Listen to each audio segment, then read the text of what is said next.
салом тамошобинони гиромӣ, хулосаи хабарҳои муҳими 14 ноябри тоҷикистонро аз пойгоҳи хабарии бомдод бароятон пешкаш мекунем. шурӯъ мекунем аз як нигоҳи кӯтоҳ ба сархати хабари муҳими рӯз дар ин барнома. боздошти муҳаммад эгамов дар москва, шикори одамони иззат амон сар шуд. дар вилояти иркутски русия муҳоҷирони тоҷикро зинда ба зинда оташ заданд. муроҷиати 18 муҳоҷирбачаи тоҷик аз Архангельск моро аз ғуломӣ наҷот диҳед. 20 куштаю захмӣ, бузургтарин талафоти толибон дар Паншер. 4 муҳоҷири тоҷик дар сӯхтор дар вилояти Москва ҳалок шуданд. муаллифи Назираҷоном иқрор кард ки як вақт мутоти бангу шароб шуда буд. тақозои душанбе аз Бишкек: парвандасозиҳои беасос бояд бас шавад. имсол ба буҷаи давлат камаш 447 миллион сомонӣ зарар расониданд. ва акнун тафсилоти хабарҳо.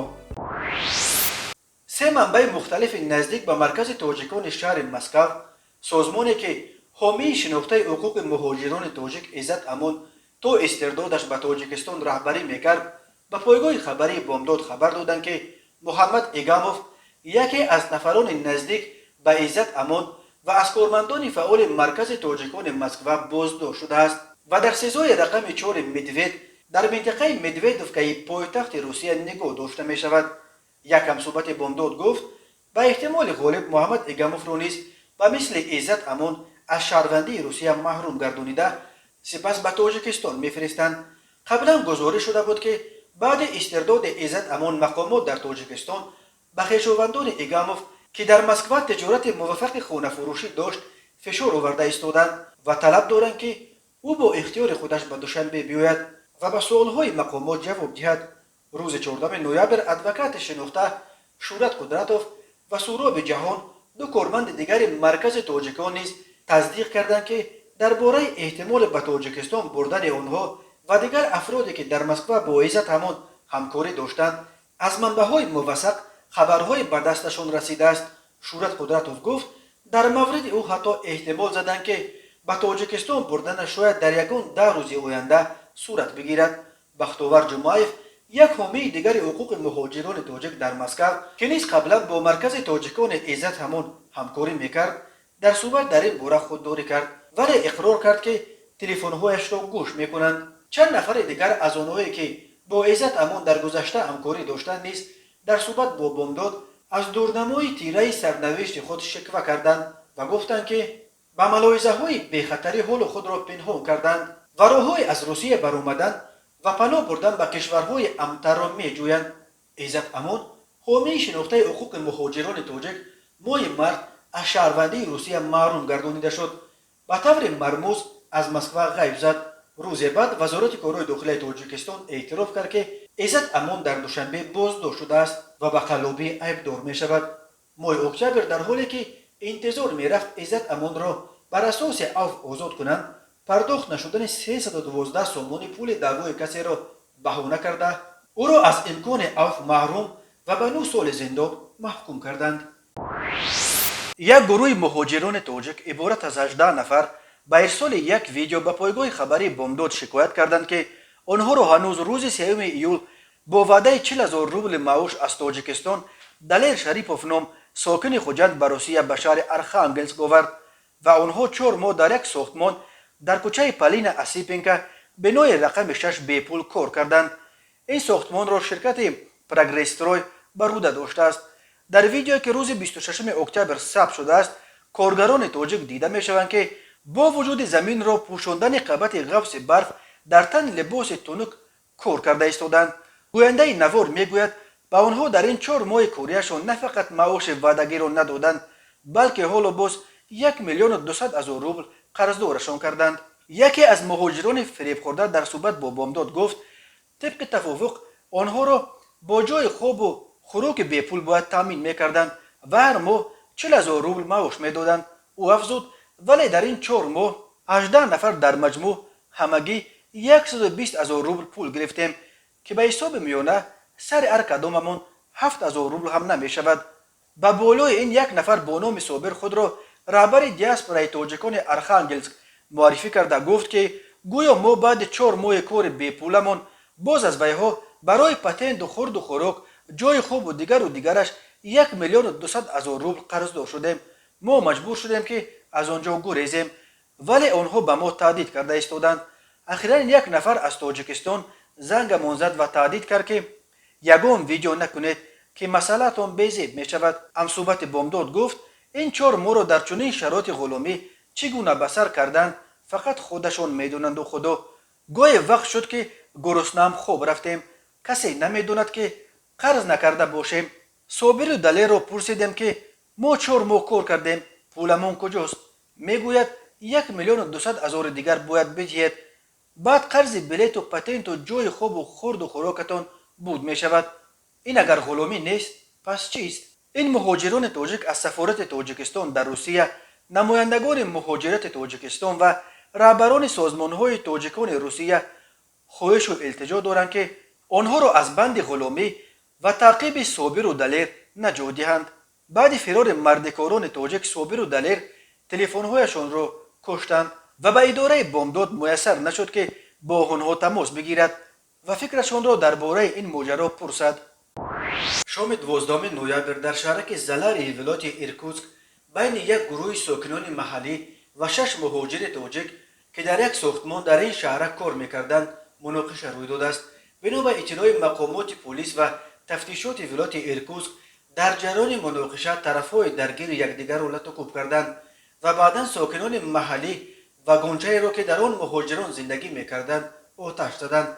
در نتیجه این جنایت مدهش 2 مهاجر به هلاکت رسیده، 5 نفر دیگر را با جراحت‌های گوناگون به بیمارستان انتقال دادند. سفارت تاجیکستان در مسکو با نشر یک اظهارات ویژه خبر داد که مناقشه در زلاری بین ساکنان محلی و مهاجران تاجیک رخ داده است و سفارت از این حادثه در جریان بوده با مقامات حفظ حقوق روسیه با مقصد پیگیری آن در همکاری می باشد. همچنین جهت پیگیری و مشخص کردن جزئیات حادثه مذکور 13 نوامبر سال جاری، کارمندان سفارت و کنسولگری گنرالی تاجیکستان در شهر نووسیبیرسک به ناحیه زلارینسکی ولایت ایرکوتسک سفربر کرده شدند. گفته می شود در اظهارات پلیس ولایت ایرکوتسک خبر داد که بیش از 10 اشتراکچی مناقشه را به شعبه پلیس آوردند و کارها برای معاین کردن اشتراکچیان دیگر ادامه دارد. ریاست تفتیشات ولایت ایرکوتسک خبر داد که شخصیت همه اشتراکچیان مناقشه معاین کرده شده در رابطه با این حادثه بر اساس قسم دوم ماده 105 کودکس جنایتی روسیه با اتهام قصد کشتار 2 نفر با یک شیوه برای جامعه خطرناک و با مسئولیت پیشکی و همچنین بر اساس ماده های 3 قسم 3 و 105 قسم 2 با اتهام سوءقصد به کشتن بیش از 2 نفر دیگر پرونده جنایتی گشودند. سفارت تاجیکستان گفت حادثه نسبت به شهروندان تاجیکستان رخ داده مورد بررسی جدی قرار داشته، جهت گذرانیدن تفتیشات عادلانه از طرف مقامات حفظ حقوق روسیه تا نهایت حل آن و با مقصد حمایت حقوق شهروندان تاجیکستان در دایره قانونگذاری سعی و تلاش انجام داده می شود. شهرک زلاری مرکز مأموری ناحیه همنام نزدیک 10,000 اهالی داشته در ساحل دریای زلاری در 220 کیلومتری شمال و غربی شهر ایرکوتسک جایگیر شده است. در پی یک درگیری میان نیروهای جبهه مقاومت و طالبان در دره پنشیر حدود 20 طالب کشته و زخمی شدند. منبع خبرگزاری روسی سپوتنیک تاجیکستان از قبل یک طالبی که از این درگیری جان به سلامت برده است میگوید درگیری در کنار دهه آنووی ولسوالی همنام به وقوع پیوسته. نیروهای مقاومت در یک حمله غافلگیرانه کاروان ماشین‌های جنگیان طالبان را به محاصره گرفتند. همه کشته شده ها از ولایت قندوز بودند. ایده ترکمن و ایده پشتون. ترکمن ها عمدتاً از ولسوالی چهاردره و قلعه زال و پشتون ها از رستاهای اقسلان ولسوالی گورتپه و مرکز قندوز بودند، گفته است منبع سپوتنیک. بنا به اطلاع او در این درگیری 8 ترکمن و 10 پشتون کشته شده، 2 ترکمن دیگر هم به اسارت افتادند. این بزرگترین تلفات طالبان در دره پنشیر از زمان ورودشان به این منطقه در اول ماه سپتامبر گفته می شود. منبع سپوتنیک تاجیکستان از جبهه مقاومت ملی افغانستان همچنین درباره زده‌خوردها در 3 منطقه پنشیر، رستاهای گلزنگری دره حصارک ولسوالی روخه، آنوبه ولسوالی آنوبه و سنگونه ولسوالی بزرگ خبر داده است. اما درباره تلفات جانبها در این درگیری ها معلومات مشخص در دست نیست. فقط معلوم است که نیروهای ما تلفات نداشتند و در آنوبه یک تانک هموی طالبان تخریب کرده شد. 7 سرنشین کشته شدند گفته است این منبع. و همچنین از اول درگیری ها در ولسوالی خوست ورنگ ولایت بغلان نیز خبر داد که در پی درگیری ها در آنجا بنا به معلومات این منبع یک طالب کشته شده و طالبان با ارسال نیروی علاوگی از کابل به ولسوالی به گفتگوی خانه ها پرداختند. طالبان این خبرها را تا حال شرح نداده است. تصدیق درستی خبری زد و خوردهای اخیر بین طالبان و نیروهای مسعود توسط منابع دیگر غیر ممکن به نظر می رسد. حرکت تندرو طالبان در نیمه اول ماه اوگوست در بین همگی چند روز قریب تمام قلمرو افغانستان را اشغال کرد. احمد مسعود فرزند احمدشاه مسعود برای مبارزه با رژیم نو طالبان جبهه مقاومت ملی افغانستان را تأسیس داد که نیروهایش در حال حاضر اساسا در دره پنشیر، منطقه اندرابهای ولسوالی بنو، دهسالو و پول ایسار، همچنین در ولسوالی خوست ورنگ ولایت با پنشیر هم مرز بغلان به ضد جنگیان طالبان می جنگند. این همه مناطق کوهستان و دشوارگذر می باشند. اخیرا نیروهای مسعود ویدیو از بین بردن یک تانک طالبان را در پنشیر نشر کردند. دادستانی کل تاجیکستان روز 13 نوامبر با نشر یک اظهارات رسمی در سامانه‌اش از دادستان کل قرقیزستان خواست که با تجربه آغاز کردن پرونده های بی اساس جنایتی وابسته به بی‌ترتیبی های عمومی در خط سرحد نسبت شهروندان تاجیکستان خاتمه بخشیده شود. دادستانی کل تاجیکستان از جمله پرونده شهروند این کشور جورایف دلوور بابو محکمویچ سال تولدش 1969 را مثال آورده است که روز 8 نوامبر در شهر نوسیبیرسک روسیه برای گویا تشکیل نمودن بی‌ترتیبی های عمومی و اوباشی در حدود نزد سرحدی و دلیمیتاسیون نشده بین ناحیه اسفرای ولایت سوغد جمهوری تاجیکستان و ناحیه بادکند جمهوری قرقیزستان دستگیر کرده شد. دادستانی کل تاجیکستان گفت با در نظر داشت انگیزه سیاسی داشتن عیبنامه بالوذکر، پروکراتور گنرالی جمهوری تاجیکستان 12 نوامبر سال 2021 به عنوان پروکراتور گنرالی فدراسیای روسیه مکتوب آماده نموده خواهش کرده است که درخواست جانب قرقیزستان به بررسی مانده شده شهروند جورایف از حبس آزاد کرده شود. در برابر این دادستانی کل تاجیکستان به دادستانی کل قرقیزستان نیز درخواست رسمی فرستاده خواسته است که به اساس به ضد شهروندان تاجیکستان پرونده نسازد. مسئله مذکور تحت نظارت رهبریت پروکراتور گنرالی جمهوری تاجیکستان قرار دارد. گفته می شود در انجام اظهارات رسمی مناسبت های تاجیکستان و قرقیزستان بعد مناقشه مسلحانه پایان ماه اپریل که از دو طرف 55 کشته و 240 زخمی به جا گذاشت دوران پرتنشی را پشت سر می کند. قرقیزستان از 22 می اینک قریب نیم سال باز مرزش را با تاجیکستان با بهانه پاندمی بسته است، ولی مقاماتش پنهان نمی کنند که تصمیم بستن مرز به مشکلات مرزی بیشتر ربط دارد تا به پاندمی کرونا ویروس. تماشابینان عزیز، یادآور می شویم خلاصه مهمترین اخبار تاجیکستان را از پایگاه خبری بامداد تماشا دارید. برنامه را ادامه می دهیم. بر اثر سوختار در کوچه پریبریژنی شهر سولنوشنیگورسک 4 نفر به هلاکت رسیده، 2 نفر دیگر مجروح شدند. خبر داد روز 13 نوامبر دادستانی ولایت مسکو. بنا به اطلاع این اداره تفتیش سببها و جزئیات این سوختار پرقربانی صبح شنبه به دادستانی سولنوشنیگورسک سپرده شده است. اداره امچس ولایت مسکو خبر داد که مساحت سوختار 200 متر مربع را فرا گرفته. سوختار تا ساعت 11:40 اساساً و ساعت 15:40 کاملا خاموش کردند. خبرنگار امکا خبر داد که سوختار ساعت 10 در خوابگاه کارگران ساختمانی یک انشاءات امنیت فدرالی آغاز یافته. همه قربانیان هم 4 کارگر هلاک شده و هم 2 نفر مجروح مهاجران کاری از تاجیکستان بودند که بعد بازگشت از بست کار در قبط دوم خوابگاه استراحت میکردند. بنا به فرضیه مقدماتی سبب سوختار احتمالاً گنراتور گرمدهنده شده است که کارگران در قبط یکم بنا در حالت فروزان مانده رفتند. بنا به اطلاع امکا کارگران در روی آن لباسهای خود را خشک میکردند. ساعت 8 صبح کارگران از بست دوم برگشته در قبت دوم بنا خواب رفتند. ولی کارگرانی که شب در قبت یکم بنا خوب بودند گنراتور را که در روی آن لباسهایی را که از بالای لباس کاری می پوشیدند خشک میکردند فروزان مانده رفتند. نزدیک ساعت 10 صبح سوختار سر زد و 4 کارگر زادگان تاجیکستان به هلاکت رسیده، 2 نفر دیگر جراحت برداشتند. نوشته است امکا بنا به اطلاع نشریه حالا مسئله افتتاح پرونده جنایتی بر اساس ماده 109 کودکس جنایتی روسیه با اتهام از بی احتیاطی به مرگ رسانیدن بررسی شده ایستاده است. کوچه پریبرژنیا در نزدیکی کول سنژ و خود سولنشنیگورسک در تقریبا 70 کیلومتری شمال و غرب شهر مسکو جایگیر شدند.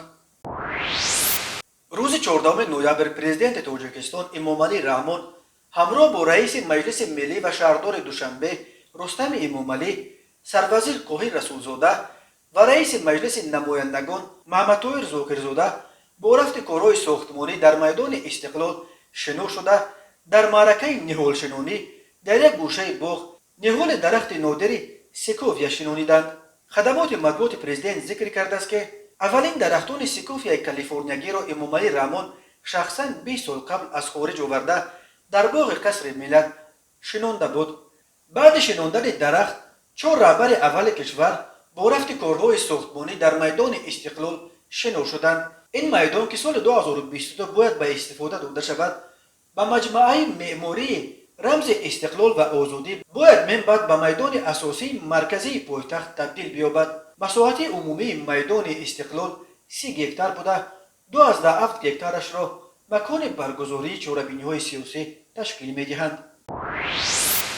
روز 13 نوامبر آشپزای شرکت پاکیزه که به تهیه مواد خوراکواری مشغول است در نزد کتابخانه ملی در مرکز شهر دوشنبه همچون معرکه ترغیباتی محصولاتش و به مناسبت روز بین المللی اسیب که 13 نوامبر تجلیل می شده است خودروگ درازیش 30 متر را تیار کردند. این شرکت از پیش در صحیفه‌اش در فیسبوک اعلان داده بود که معرکه تهیه خودروگ رکوردی و خوردنش از ساعت 10 تا 17 طول می کشد. شرکت وعده داده بود که مردم را خودروگ چنان خوش‌طعم انتظار است که بویش همه را به میدان پشت هیکل اسماعیل سامانی خواهد آورد.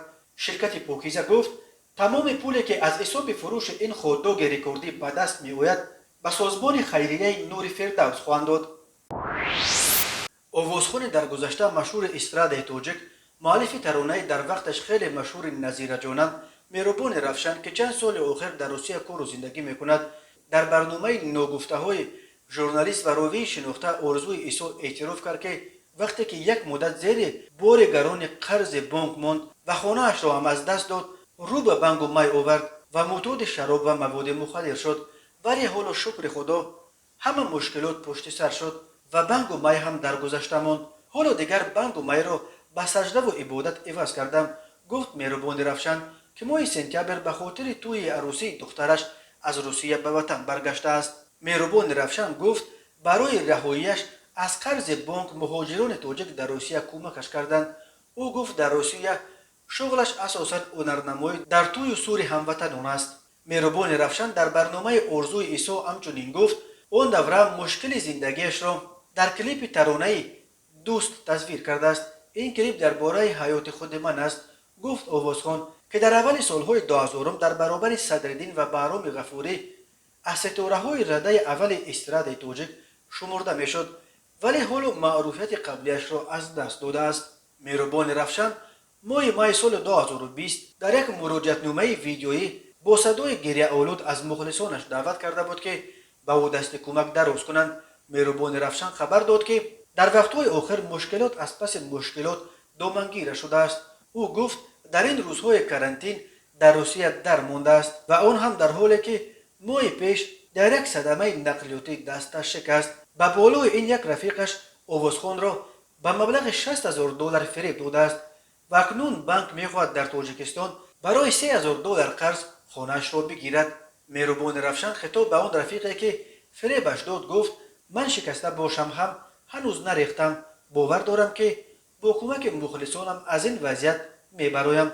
و به پیش تو که امروز حتی تلفن مرا نمیبرداری میروم، باز با دو دست پر میروم. این روزها هم میگذرد ولی آدمگری و نومردی باقی میماند. مهربان رفشن برادرزاده آوازخوان معروف حاتم رفشن بوده.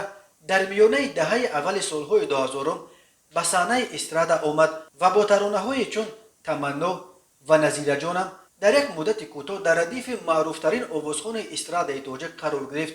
ترانه دیگر از منی که مهربان رفشن همراه با صدرالدین نجم‌الدین و بهرام غفوری اجرا کرد، سال 2009 بهترین ترانه سال تاجیکستان انتخاب شده بود. اما سال 2011 بعد سفر حج مهربان رفشن یک باره ترک صحنه کرد.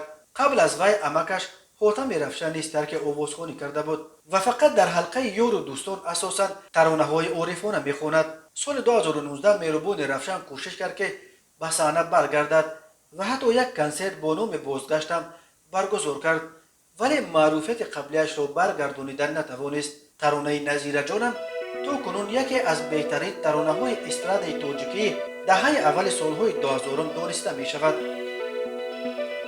تماشابینان عزیز و گرامی، این بود مرور به خلاصه چند خبر مهم امروز تاجیکستان. خبر و گزارش های بیشتر از تاجیکستان و درباره تاجیکستان و اطراف آن را در سامانه پایگاه خبری بامداد در این نشانه پیگیری نمایید: www.bamdad.com. خوش باشید.